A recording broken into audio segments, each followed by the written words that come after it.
Hello, class. We're entering the fourth week of Theories of Personality. This is one of my favorite weeks of learning. I greatly integrate cognitive behavioral approaches into my work, some cognitive theories as well. And this week, as you have probably begun your reading and learning, we will be delving into some of the most infamous cognitive and behavioral paradigms out there for psychology. And we are going to be applying those to our discussion and assignments this week. As usual, the discussion board post, your original post, is due by Wednesday night at midnight, and your responses to peers Sunday night at midnight. Please don't forget to respond to your peers. It's a large part of the grading rubric. And then again, your assignments are due by Sunday night at midnight. So this week we're learning about operant conditioning and social learning and different aspects of cognitive behavioral approaches. Some of the most famous and influential theorists and interventions really are coming out of this week and are very, very applicable today in regards to psychology and psychological treatment. And so your first discussion post this week is about talking about a positive experience in your life where you learned something new from someone that you admired or that was a good mentor. And how did they provide strong modeling using the social learning theory, looking at Bandura's work and applying some of his psychological concepts and describing sort of how this example in your life really fit social learning. And then your other more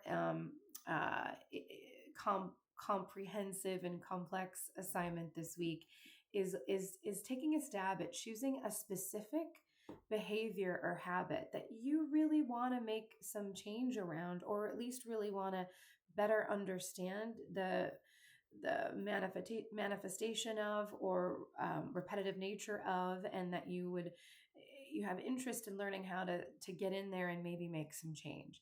And you're going to describe that behavior in depth or that habit in depth and why you chose it. And then we're going to have two parts to this assignment. We're going to firstly apply two of the cognitive theoretical paradigms to this: Skinner's approach of operant conditioning and Bandura's observational learning following the prompts.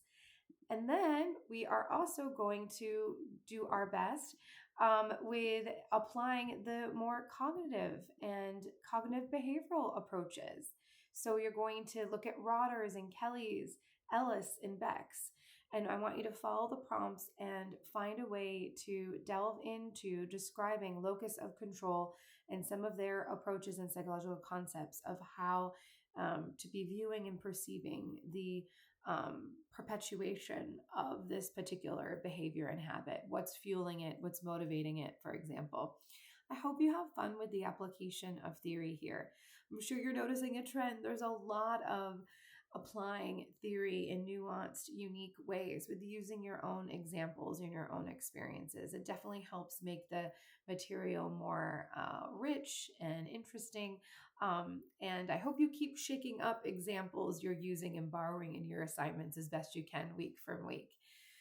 And don't forget, when it's a written assignment, to please do your best to integrate research to the best of your ability. Please, please, please. And follow APA formatting to the best of your ability. And then, of course, your other assignment that's due Sunday night at midnight is that integrative journal again, choosing just 3 of the theoretical orientations from this week that you would really like to go into depth and answer the prompts with. I'm impressed with the work so far. Please keep it up. And again, don't forget, it is quite fast-paced, this course. And so getting behind can be tricky. Please reach out if any unique circumstances come up that cause you to need to be delayed. Just give me a heads up if so, but most of you are doing well with that. All right, take care, and I will submit a video again next week. Thank you. Bye-bye.